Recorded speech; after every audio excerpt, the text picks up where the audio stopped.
Meeple Nation Podcast, episode 530. Meeple Nation June 2024 news. Welcome, citizens, to Meeple Nation. Grab your favorite beverage, pull up a chair, warm up those dice, and join us at the game table as we discuss board games and the board gaming world. Each week, the hosts of Meeple Nation share their love for board games and the amazing memories that come from playing games with some very outstanding people. Let us now join our hosts in their natural habitat, the game table. Hoorah! Exciting stuff.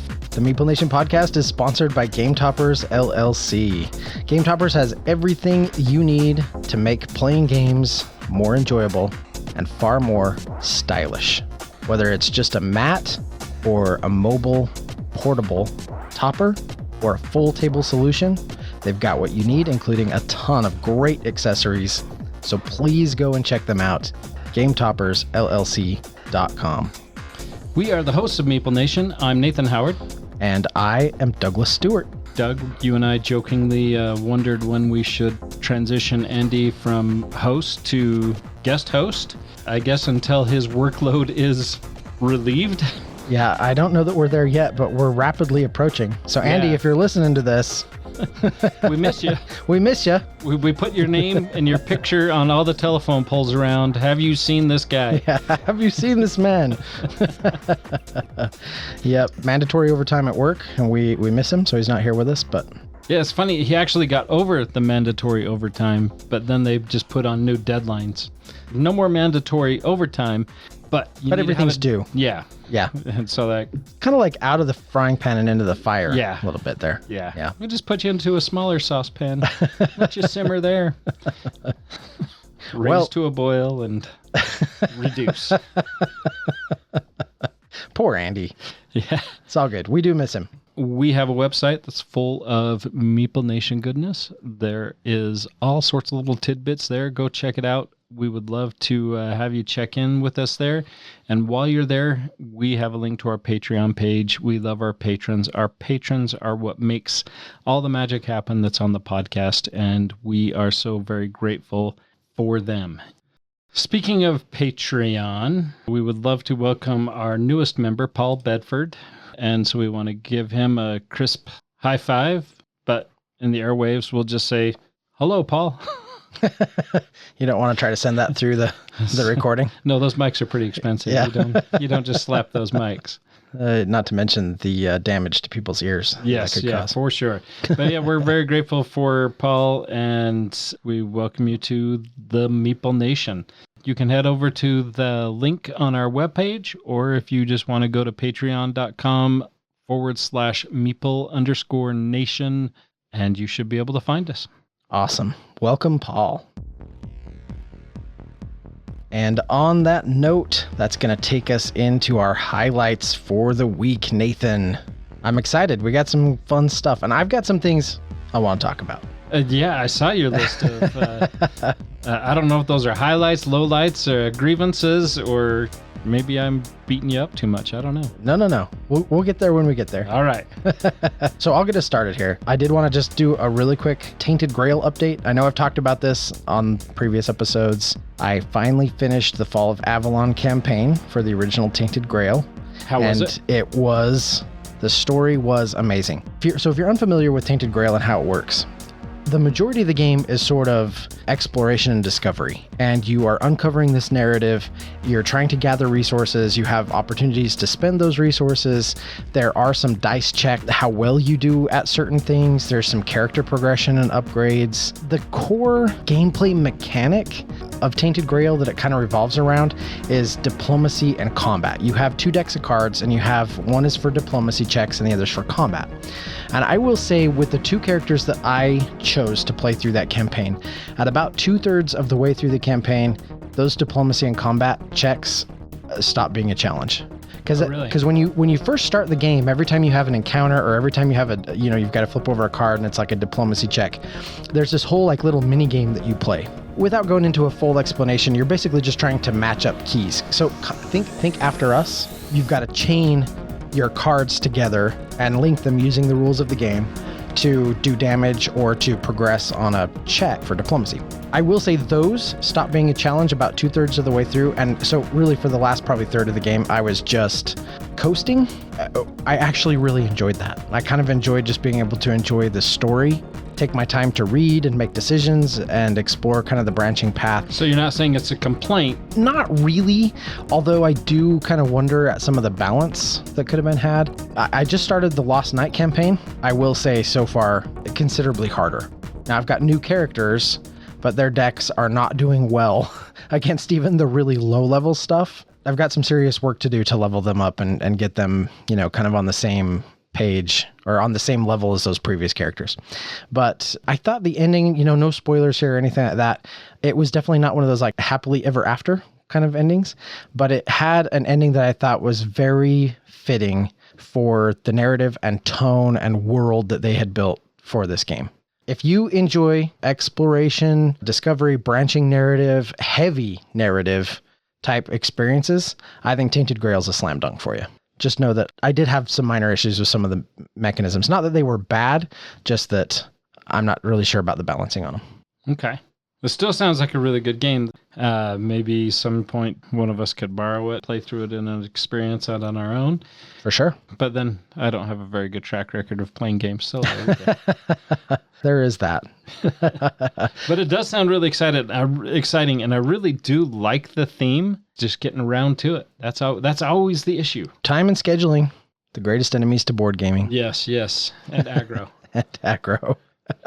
Of various natures. Of various natures, for sure. All right, well, I have some other things I want to talk about, but let's toss it over to you, Nathan. What have you been playing? So there's a couple of things that I want to talk about. One, we got the chance to revisit The Moon, or just Moon. We played it with 5 people, which is the maximum player count. Yep. And it was a much different game. Much different. And much like our first play of Moon, I very much enjoyed it. Yeah, I could tell. Both the first 2 plays I played anyways were just 2 players. And when we're drafting all those cards, there's a lot of, not necessarily planning, but I can expect many of these cards to come back. I think planning is the right word. I think you can plan. Well, you're not going to get all those cards back, but you're going to see that same hand of cards just shy 1 card in just a minute. Yeah. You can kind of plan ahead and make a strategy that way. That was fairly much? Yeah, it was fairly much. Mm-hmm. That was very much removed in a multiplayer game. You get the hand of cards, chances are you're not going to see any of those cards again. Yeah. And so you have to make a choice on those cards that are in your hand and try to make the best choice amongst what you have. And for me personally, increased the challenge of the game, personally increased the excitement of the game. Yeah, I definitely agree. You're trying to master what you have with what you already have to try to meld those 2 together to produce something that is going to work. And sometimes you get great stuff, and sometimes you have to deal with what you got. One thing that Moon does that I really enjoy is when you deal out the cards, when everyone's about to get their hand of cards, every hand is given, forget what the name of it is, but it's a special power card. It's like the convoy card, I think is what it's called. It gives whoever the owner of that hand is, it gives them a special power or something they can do when they receive that hand of cards. You're going to use it, and then it gets passed with the rest of the cards after you've drafted a card. So you're going to see all of those different powers come into play as the cards move around the table. And some of them were really good, and some of them were situationally really good. So there was also kind of a puzzle to solve as to like, okay, how can I use the special power that I just got handed to really make play pop, to really do something special on my turn? I like that a lot. I thought it was much better at a higher player count. I very much would love to play it again and again at a higher player count. I think at 2-player count, it really doesn't work. Now that I've mentioned that, it makes me want to go jump over to BGG and see what the community there also feels, because I'm pretty sure that they are going to agree with me that it is not a 2-player game. And wouldn't you know it, there is a bunch of games with Moon in the title.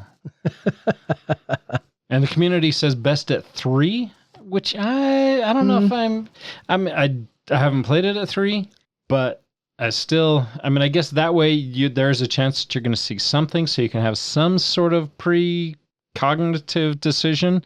I, for one, kind of like the react to what I got and try to make the best of it.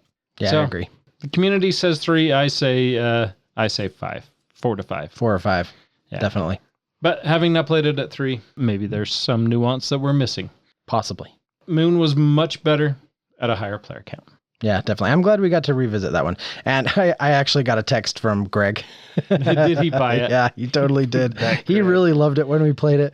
And he was like, hey, I'm picking up a mat for it. Do you want a mat? Like, he really loved it too. So we're not the only ones who have kind of enjoyed this little game. We are such a bad influence on Greg. Bad His wife's not influence. going to let him come over here anymore. Because after every game night, he's ordering something new. Maybe not after every game night, but pretty much. Almost. Yeah. I mean, I too wanted Moon, but I chose to pass. I think one of us having it in our collective collection was good enough. I agree. All right. Unlike Draft and Write Records. Unlike Draft and Write Records. Oh, is that one you're looking to pick up? That one's been out of print for a That will while. be delivered tomorrow. Really? You Yeah. did find it? Yeah. Oh, good. Okay. Because I know that one's been a little bit harder to find. It was on Amazon, so I just Oh, it was on able it. to Okay. pick it up and order it with a carpet rake so I can get dog hair off my carpet. Well, that is a fantastic game. I bought it because I'm anxious to teach my wife so that her and I can also play that on BGA, because you and I are playing a lot of that on BGA. That's one of those games that I just can't get enough of.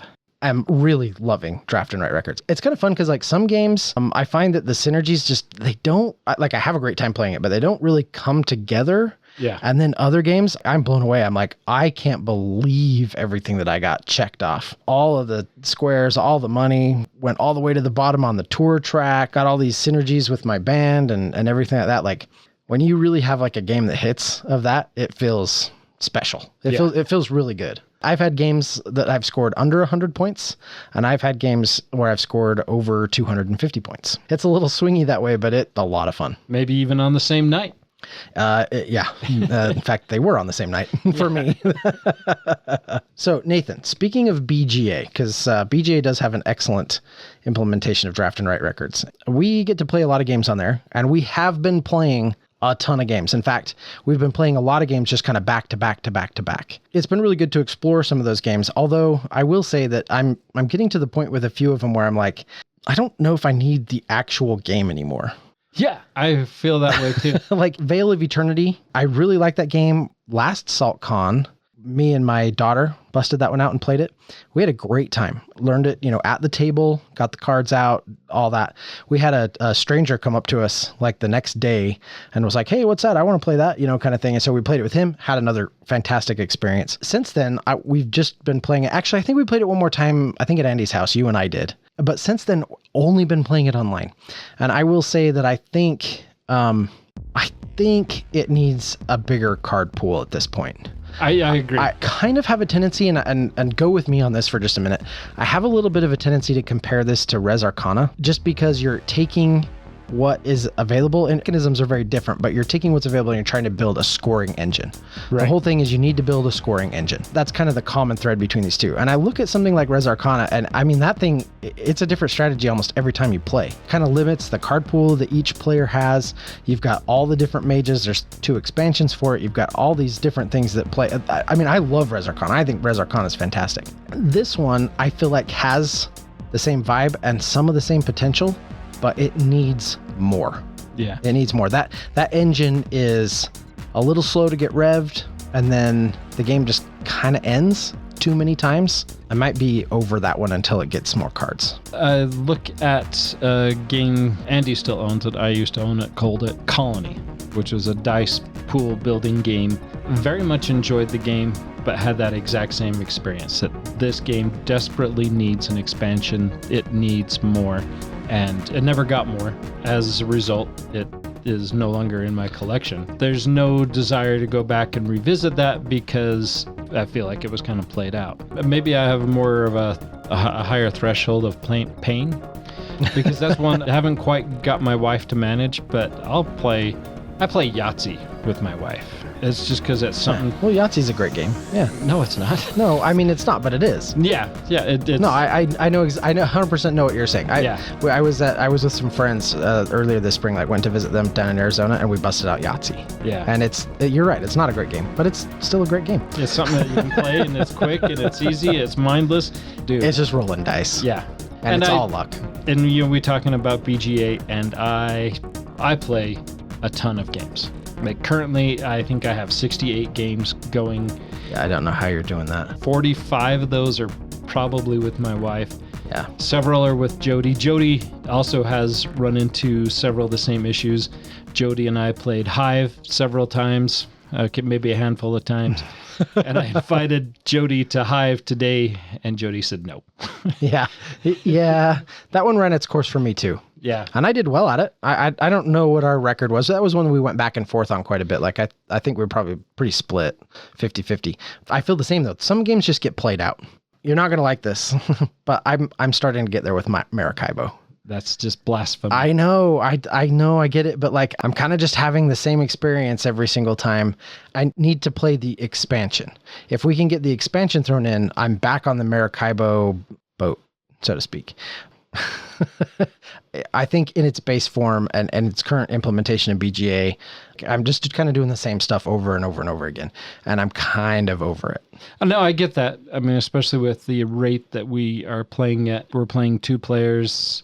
And there is a lot of that. So Andy and I got the opportunity to play it in person the other day because Andy's no fun and doesn't play online games.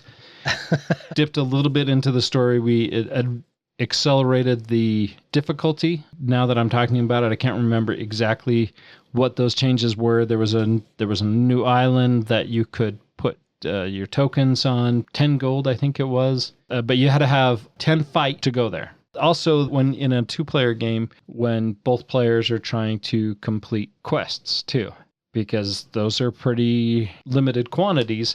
Yeah. And so that's something that they're both eating up, and Andy and I are both going after quests. He was always just one turn ahead of me. I'd have what I need, and then he would skip 5 spots and land on that spot. Just go for it. Yeah. I'm like, you didn't take any tokens off. You skipped the first 3 spots to get rid of your tokens just so you can get that quest.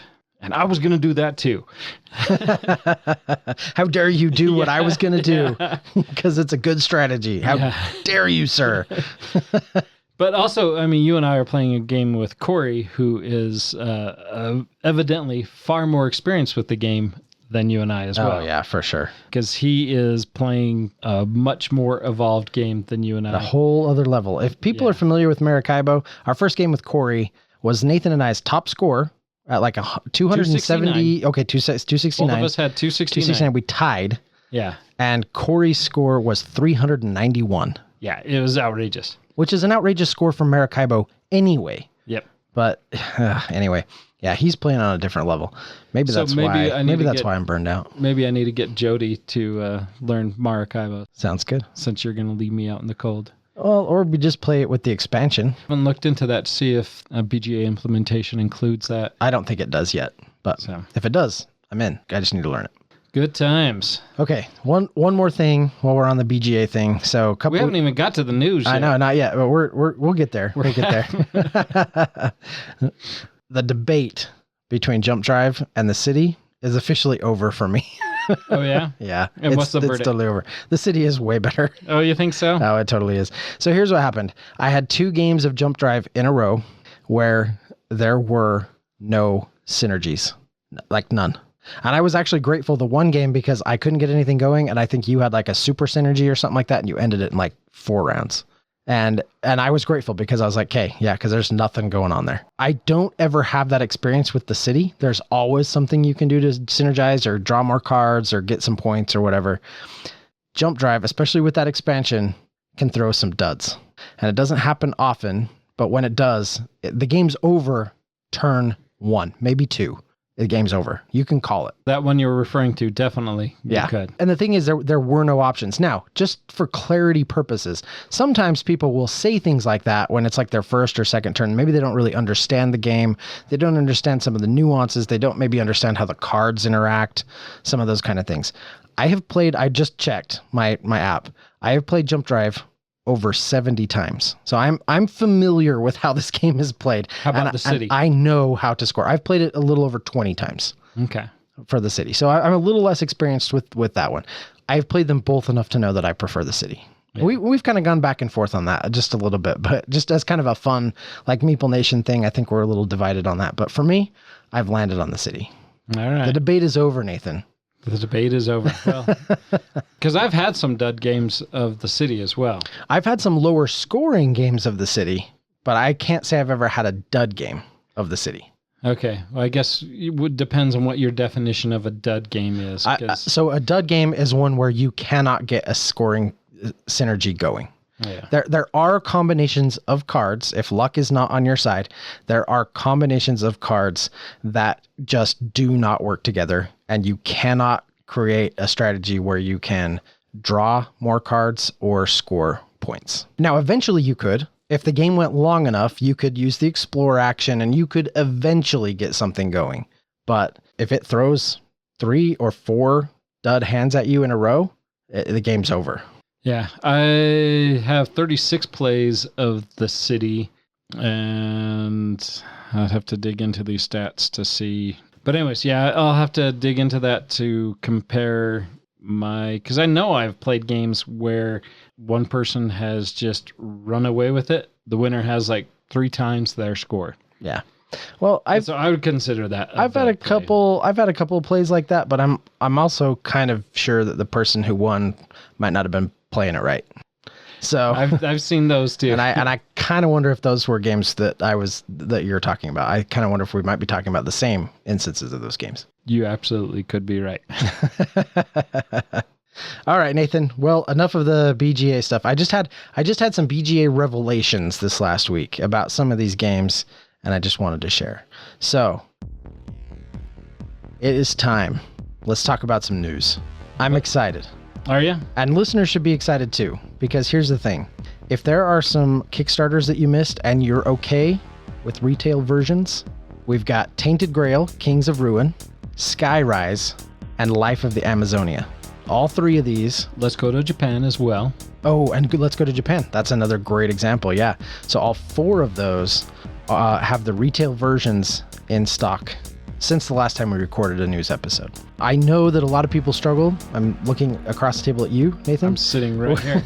Well, purchasing some of those non-deluxe editions. But if you're okay with retail editions of games, those are some fantastic games to add to the shelf. Tainted Grail, Skyrise, and Let's Go to Japan, I can verify are wonderful, wonderful games. I haven't tried Life of the Amazonia yet, but I've heard good things, and I think that one's going to be showing up at my door soon. Andromeda's Edge is another one that is on the cusp coming out. I think it's in my upcoming releases. Nice. Our friend Brian asked me, since he saw that I'd ordered it, he asked me if I'd played it yet. No, but I'm living in regrets for not backing it. Are you? Yeah, I don't know if I remember Andromeda's Edge that well. I'm gonna have to look that one up real quick. Andromeda's Edge. Yeah, and so that's what Brian's question is like, well, what was missing from the Kickstarter version that's not going to be released in the retail version? And I'm like, I don't know, but I'm sure it was awesomeness. And I'm just full of regret. I have the same problem though. Why do we do that to ourselves, right? Because I think the thing is, if the retail version is all I've played, I'm usually okay with it. But I will tell you, once I play the deluxe edition, I can't go back. Yeah. It's a real problem for me, and it's stupid. Burning a hole in my wallet for no real reason. Except there is a reason. There is a reason. It's a better the same version. Thing with Aquatica. I mean, I had the base version, and I was totally fine with that until I played your deluxe edition. Are you talking about Oceans? Or Oceans, yes. Thank you. Oceans. Yeah. And so I'm like, Oceans was garbage. I'll call it. I don't want to play it anymore. And then you picked up the deluxe edition. And everything's good again, right? Yeah. Balance restored. That's awesome. I don't think other people have the same issues that we do. So there's a lot of people definitely out there that still do. Check those games out. Maybe not everybody. Right. Not everybody, not though. Alone in the crowd. Unfortunately, I think there's a lot of people out there who probably know what we're talking about too. Exactly. Yeah. So a game that I am very excited about, sitting over on my, I guess I can't call it my shelf of shame yet because it's just been there for a little while. But that is Far Away. So Far Away is a 2 to 6 player game, plays in 15 to 30 minutes. A game where you're going to lay out cards and you're exploring the mysterious continent. But what I really like about this game is as you're exploring the continent, you're going to be scoring cards. You're going to be moving from left to right. And then at the end of the game, you're going to go back from right to left and rescore all those things again. So you have opportunities to maybe create some synergies before, and you missed an opportunity, so maybe you can get it on the return trip and experience it that way. Kind of a clever mechanic that I'm excited to explore. And in 15 to 30 minutes makes it even better with a player count of up to 6 players. So I don't know if it should be with 6 players, but having that option, we run into that quite a bit at the end of the night when we got way too many people here. It's too late to break into 2 long games. So it's what can we play? Because it's too early to go home. It's not closing time yet.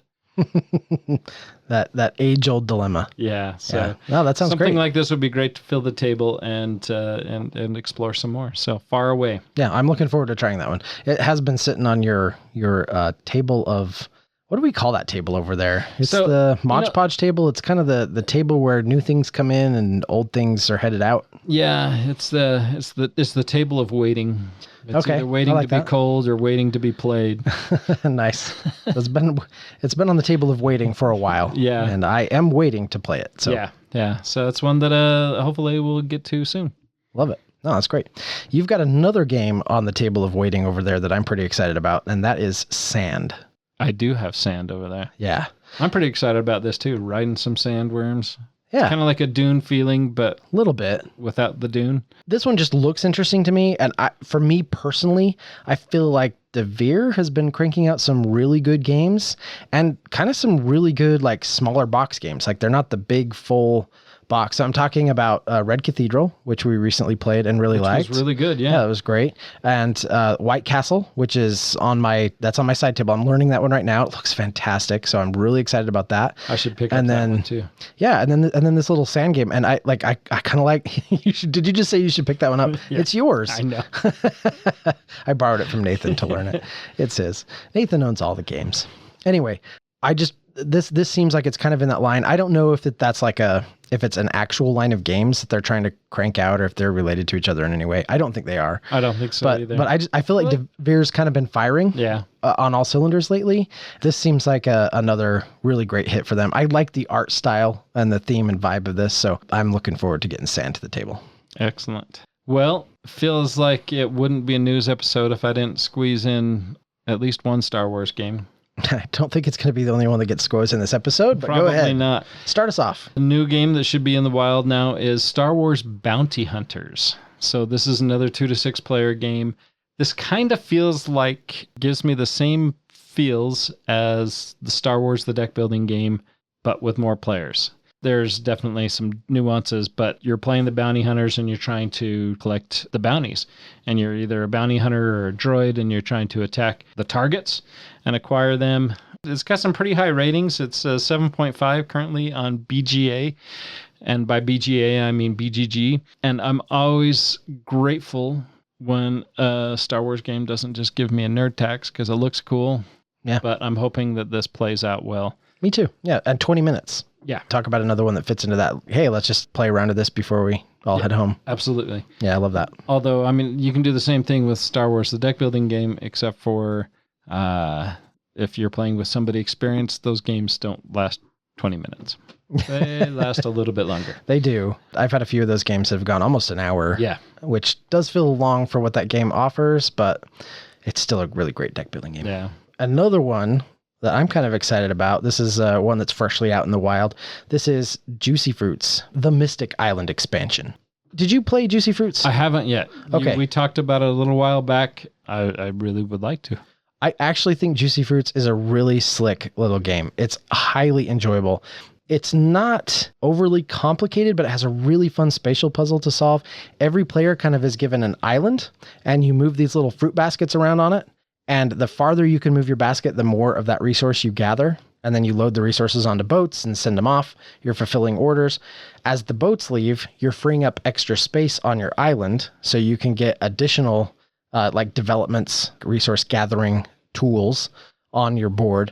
All the while you're trying to fulfill orders. You can get little like ice cream carts and all these little things to move around your island. It's actually a really, really fun game. So I am excited that it's getting a fresh influx of new content.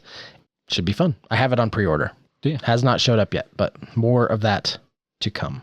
Yeah, I would look forward to playing the base game and the expansion. Maybe I'll bring it to SaltCon this summer SaltCon. That'd be good. So you already mentioned some games that were on Kickstarter that are should be able to be found in the public realm now, retail space. And another one of those is Pest. Yes. Pest looks pretty cool. So Pest is... So I'm going to interrupt you. Just for the record, yes. It is really hard for me to keep track of everything that is crowdfunded these days, right? I look at some of these games that are on our list. We have pages and pages of notes when we do these episodes. I don't know how many, probably half the games we talk about were crowdfunded originally. Yeah. We probably miss a few as far as, what their origins were. Yeah, you're right. Pest. And I think a couple of these others on your list were crowdfunded first too. But Pest should be available on the wild now. 60 to 3 hour time play, 1 to 5 players. There's a plague. Your empire was struck by a devastating plague, and will you answer the call to save it? The cover has a nice plague doctor mask on it. You're going out trying to influence and rebuild, expand, while still trying to live and survive with the plague still out there. This has a lot of levels that I kind of like. It's a higher complexity game. 3.25 gives it some meat on the bone for sure. I also regret not backing, but yeah, this one I'm not sure about. It looks really cool and has a cool art aesthetic and everything like that. It's one I'd really like to try. I saw a group, actually Dennis was playing this with a couple people at last SaltCon, and he did have good things to say about it, but it made him, like it gave him a headache. Like it was like like a brain burning kind of thing for him. And if he's saying that, then that'd be a concern. Might catch my brain on fire because Dennis is a lot smarter than I when it comes to some of these games. I would definitely play this once and see. It looks really interesting. Yeah, so looking forward to giving that a try for sure. And looking at the images, I sure hope the images, the retail version has this nice 3D tower city with the city wall around it in the middle of the board. Yeah, the components look great. Yeah, and I'm hoping that, because we look at Skyrise, and I look at my Kickstarter version of Skyrise compared to the retail version of Skyrise, and that box is like half as big, twice as disappointing. But once again, we don't have any issues. No issues at all. Well, that was, I think, all I had to talk about for new releases. Did you have any more you wanted to mention? There's a couple more that we'll go through real quick. Another one, Isle of Night, which is another 2 to 5 player game, 10 to 45 minutes. Trying to explore the land, which is represented by a deck of cards. You're trying to create a pool of choices and exploration in that, a level of anxiety that comes along with that as you're trying to plan that well. Yeah, it looks kind of interesting. I'm going to backtrack a little bit. Isle of Night is actually designed by our friend from SaltCon, and that is Dustin Dowdle. Fox in the Hen House, he also did. Nathan Tenney picked up and really quite liked. So very awesome. With art by Ryan Lockett, which is always great. Indeed, yeah. Yep, that one looks really good. If those are the new games hitting the shelves now, let's talk about some new game announcements. All right. Because there's some stuff in here that I am very, very excited for. Some we know more about than others, but I'm excited to dive in. First of all, Nathan, the Star Wars love continues. You want to talk about my other Star Wars game? You've got one you want to talk about, and I've got one I want to talk about, and that is Star Wars, the deck building game, Clone Wars Edition. Now, I love and hate everything about this. Yeah, I'm right there with you. I love it because I love the Star Wars deck building game. Yep. And I'll definitely pick this up. I'm sure it'll be great. If it's like the other deck building game, it's going to be super solid. I hate that this is a standalone game. Yes. And we don't really know yet if there's any kind of mixing and matching between the deck building game and this Clone Wars edition, but this is being sold as a standalone product. It is not an expansion, and it's not being advertised as something that is compatible with the base game. And they might have some special rules about it later, but Probably some special rules that will require you to purchase an extra copy. I would never know anybody who's done anything like that. That seems to be how they get us.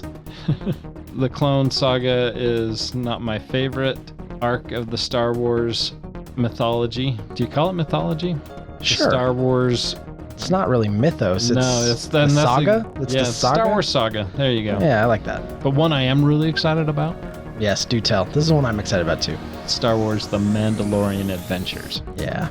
And this looks really good. This is it's based off of the Mandalorian series, which was on Disney. There is a lot going on in here. This is you're experiencing this role of the Mandalorian. I can't even remember his real name. What was his? Din Djarin. Din Djarin, thank you.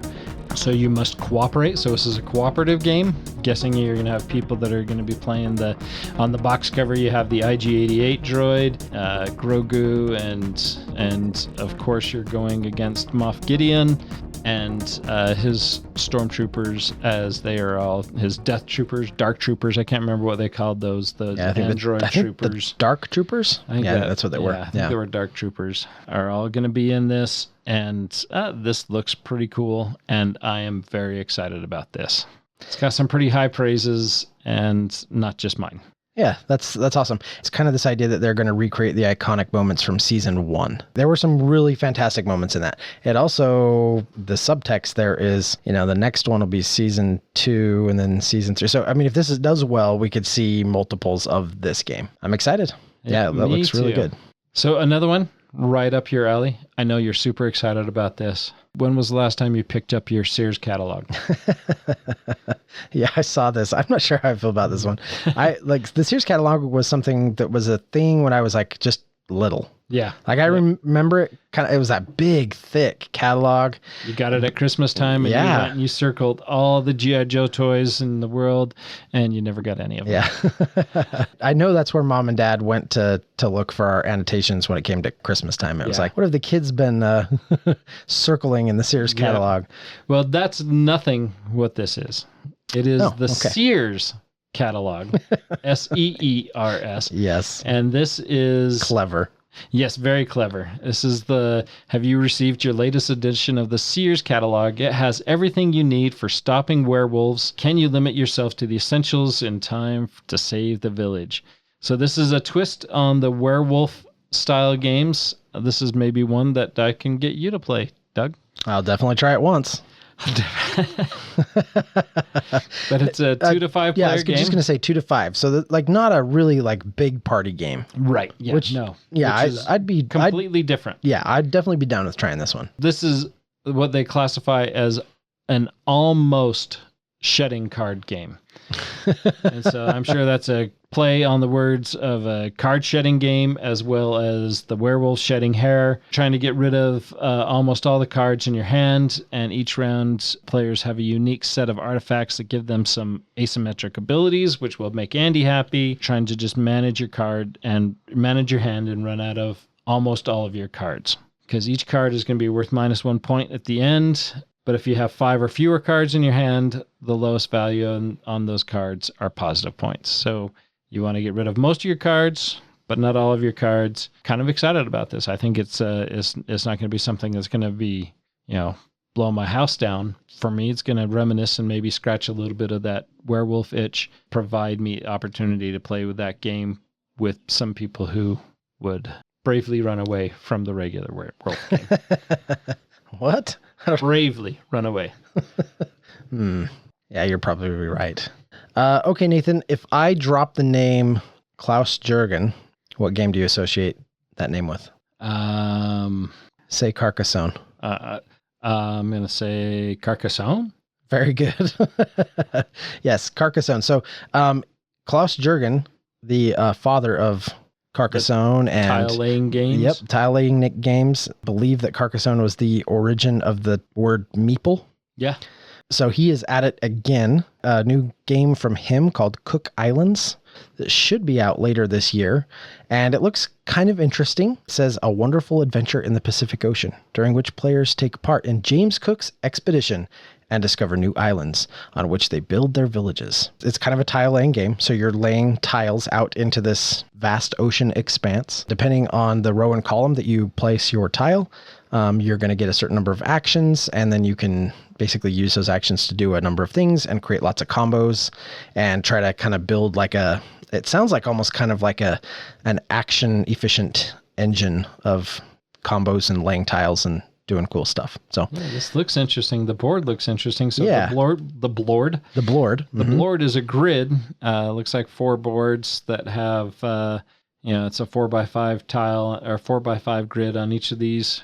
And you're just trying to lay out your tiles to maximize your columns and give you those actions. It's interesting. I'm very intrigued. Eyebrow up. Yeah, me too. It's one I've definitely got my eye on. Could be good. Speaking of games that were on Kickstarter, we already talked about Andromeda's Edge. Retail release coming out of that.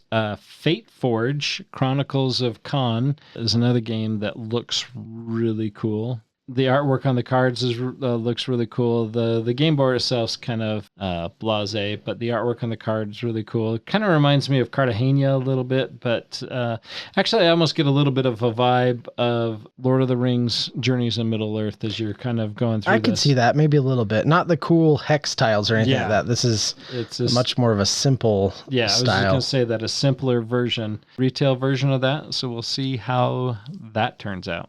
Yeah, I really do like the illustrations on the cards, though. The items and player characters, and really good. Kind of a fun one.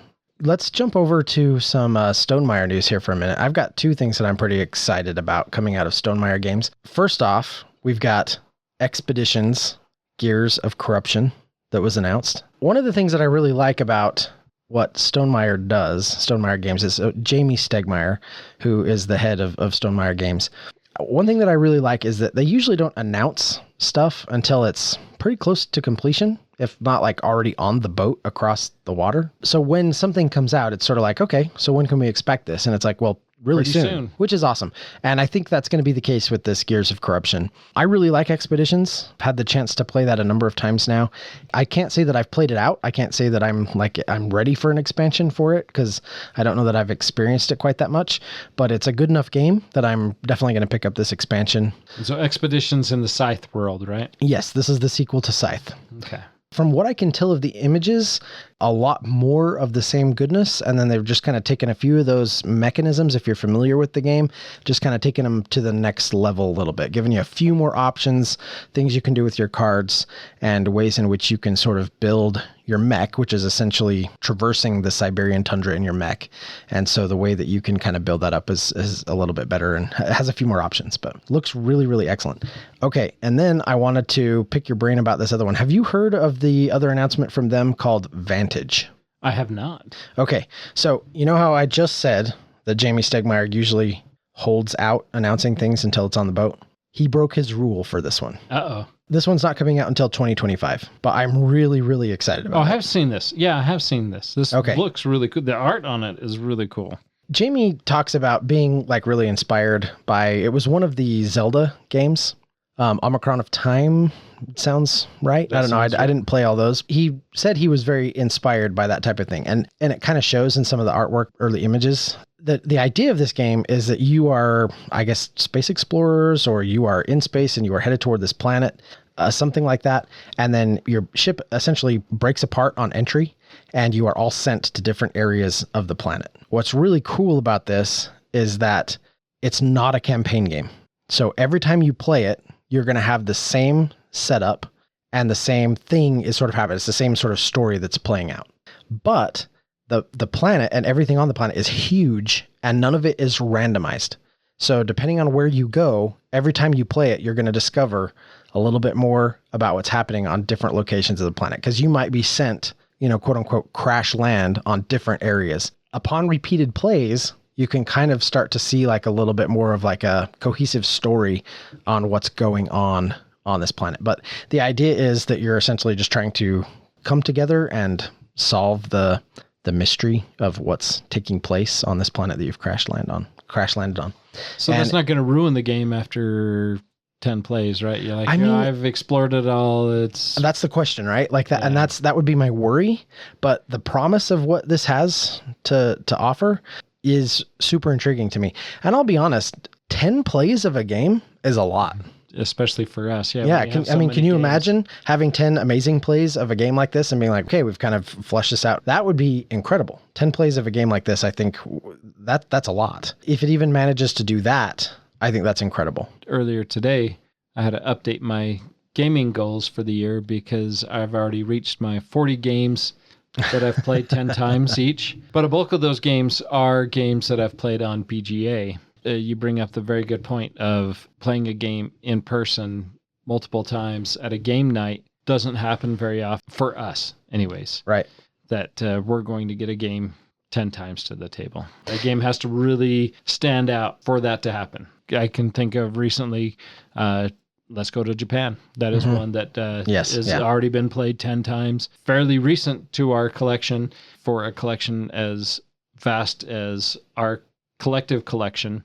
For that game to get played 10 times is really rare. So if this hits and gives us, a handful of really great game nights, I'm in. And I do genuinely love the premise of this, right? This huge world that isn't randomized, right? That it's static. It's all set in place. Yep. And you've got all these things to go and do and see, but you're only going to experience a portion of it with every game, depending on who's playing and what they do and all that kind of stuff. I really like that quite a bit.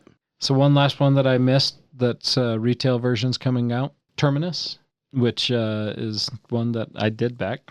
So my version will hopefully come with no regrets. And Terminus is you're competing. I love English sometimes.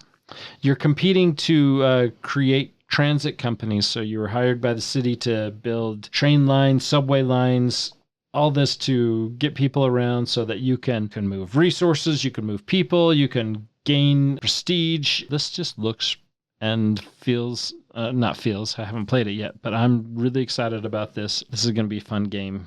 And this is Terminus. This is the retail version, should be seeing soon. Plays in 90 minutes to 180 minutes, so could be a longer game. Still, really good game. Heavyweight 3.5, so that's going to be a heavier game.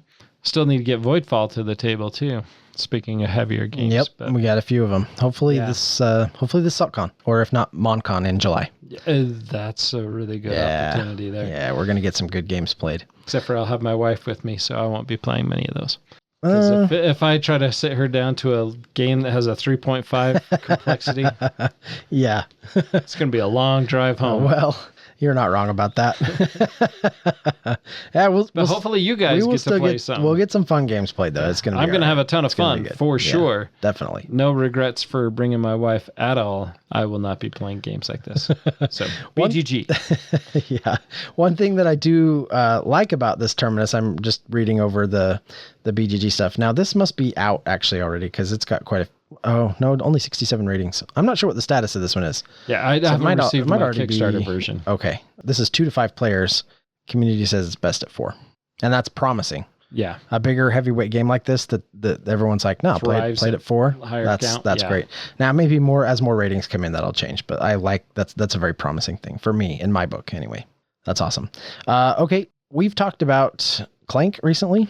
And I think at least for Andy and I think you're kind of a Clink in Space kind of person. No, Clank Catacombs. The better version? I think it's the better. Because I think it is. Yeah, until they do Clank in Space Catacombs, which I don't know if they will, because I don't know if that theme will transition as well. Yeah. But Clank Catacombs is by far the superior, just beating out Clank in Space. Well, they have announced a new expansion for Clank Catacombs. Layers and Lost Chambers. Yes. And we don't know anything about it. We literally just have, as of the recording right now, we have a name and a picture of the box. Yep. And here's what I found absolutely hilarious. They made this announcement, and if you read the forums, almost the first thing that everyone started picking apart was the size of the box. Oh, really? Why doesn't the box size match the original game? That is such a frustration. If you're going to do an expansion, unless it's a smaller expansion that is going to fit in the original box. And that's my hope. Or a larger expansion box that's going to fit the base game into it. Yeah. But yeah, I mean, like my copy of Clank, the original Clank deck building game, I have everything in one box, yeah. But that lid floats a good half inch off of the bottom of the box. But you have it all in one. But it is all in one. And I don't mind these little boxes as long as the intent is it's going to go in the original box. If it's meant to just integrate into the game, great, no problem. But if this is if this box needs to sit on the shelf to hold or carry components, it better match up. Yeah. I'm looking at my copy of Seven Wonders Architects, and I still haven't opened up that expansion box because it is definitely not the same size. Everything that's in Seven Wonders Architects fits so nice in the individual game trays. Okay, I have beef. We're going down this rabbit hole here just really quick. So I also picked up Seven Wonders Architects medals. Mine are the same size. Your boxes are the same size? Yes. What did I get then? All right, so hold on. So I'm going to put the mic down. Hopefully this won't be too weird with I need to grab your boxes over there because I am going to see if you're remembering this correctly. Okay. Because mine are the same size. They actually, in fact, even the art on the side matches up and they look pretty good side by side. From this angle, they definitely do not look the same size. Okay, let's check it out. Hang on.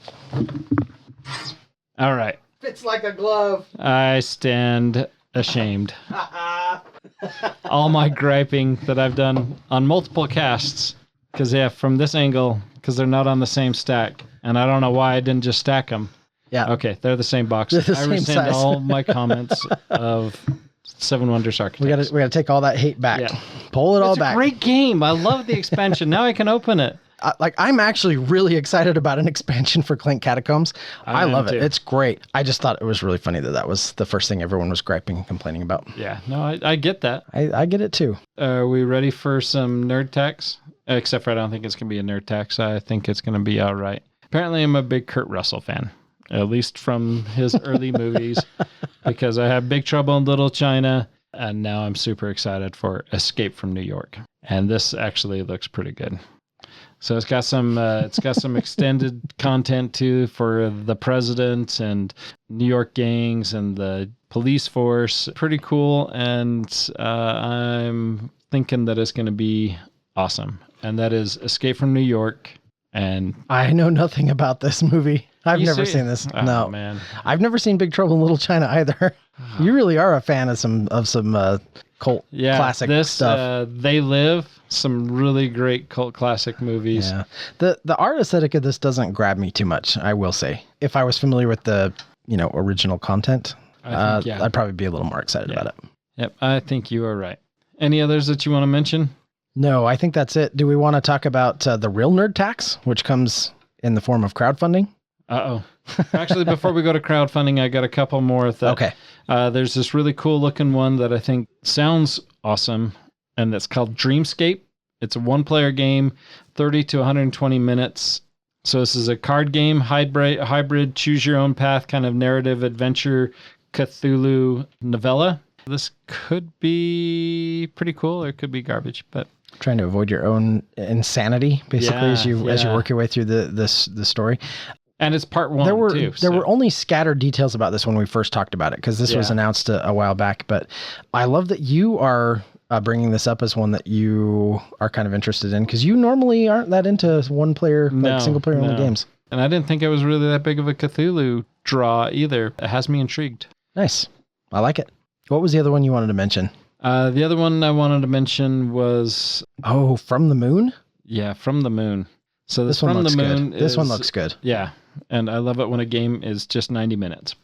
So no more, no less, 90 minutes. Really fun components. Yeah. Like some of the pictures have like little astronauts like riding in these like kind of rovers, and fun. I'm excited about this one. Players are representative of factions trying to complete missions, help humankind survive, expand and explore the galaxy. You get a launch, looks like 3 missions before all life on Earth ends. Exactly like you said, the little nuances of the board. You have your little ships that you're moving around on, and you're going to put your workers on there, your miniatures on there. This has got all sorts of cool things going for it. Very nice. All right, now we can move to crowdfunding. Fantastic. I only have a couple that I want to just bring up really quick. The first is Grim Coven, should be launching soon, and I am really excited about that one. That is the newest Awakened Realms title, and it looks really, really good. Got this dark Victorian Gothic vibe where you are hunters of sorts. Not really demon hunters, but you are going to go out and fight these big corrupted style kind of enemies. And it's just got a really fantastic visual aesthetic. The art looks really good. They sent pre-production copies out to several organizations. And so this last week, when I've had time, I've been watching some of the YouTube videos of people playing through those pre-production copies. And one of the things that's actually got me really excited about this game is that everyone is getting absolutely wailed on. Oh, nice. I don't think I've seen a single video where they've actually beaten any of the bad guys. So we'll see how the balancing goes and how hard this game is when it finally hits its final form. But the miniatures that Awakened Realm does, they're second to none. They are so good. And Awakened Realms, they're always doing these different washes. They do that wash on their minis as an option. The wash on Grim Coven is kind of this really cool red, like kind of a maroon red. It really makes those minis pop in a fun way. So I'm very excited about Grim Coven. It's going to be a fun game. Looks like a fun game. It looks awesome. One that should be launching before our next news episode, so we'll bring it up now, is a fun little game called Emerald Skulls. This is a dice rolling pressure luck game. Kind of looks... No, it doesn't look anything like Can't Stop. I was going to say it looks like Can't Stop, but fun. But it does... Can't Stop's way fun. What are you talking about? It is fun, yes. But its theme and its appearance is pretty dry. This is nothing like Can't Stop, but it is a dice rolling game where you're trying to press your luck to spend your dice and your or they call them gears, and place them so that you can take advantage of the tiers that are there. And this looks interesting for sure. And this is Emerald Skulls. Should be launching before our July news episode, so keep an eye out for that. Have you ever seen a Reiner Knizia game go to crowdfunding? I haven't. Yeah, I think this might be the first. Now, don't take that to the bank because I could be wrong. But Rebirth from Reiner Knizia. And this looks really good. It actually does look really good. I'm kind of tempted by this one. I may have to back it even at the $1 level just for now, just to see. But the tagline for this is a new tile-laying game from Reiner Knizia set in a lush and hopeful future. And I like hopeful futures. That's great. And I like Reiner Knizia games. And I do too, for the most part. Not all of them are hits, but this has a fairly small price tag, but looks like it has some really great components. And kind of has this fun, like, futuristic automobiles with big blimps on their backs. Oh, yeah. But it's also castles. I'm not sure exactly what this hopeful future setting is or what the theme necessarily is, but it looks really fun. I actually like this. This looks like a really well done campaign too. Fun art style, and looks like it comes with a whole bunch of bonuses, which of course it does because it's crowdfunding. So they've got to make an acrylic or wood version of everything that would come in the base box. Of course. Can't have it any other way. Neoprene mats, all kinds of stuff. Also, I'm looking at the mats, and they are like, there's a Scotland map and an Ireland map. This is supposed to represent like real life places. You know what I mean? Actual world locations. So I'm a little bit curious about what this game is going to have to offer, but it looks pretty good. Yes, that does look pretty good. All right, well, that is a lot of information. We have been long-winded. We've talked about this. We talked about that. We maybe talked a little too much about the other thing. More than likely we did. And we did get 3 Star Wars games in there, so you can't be that bad of an episode, right?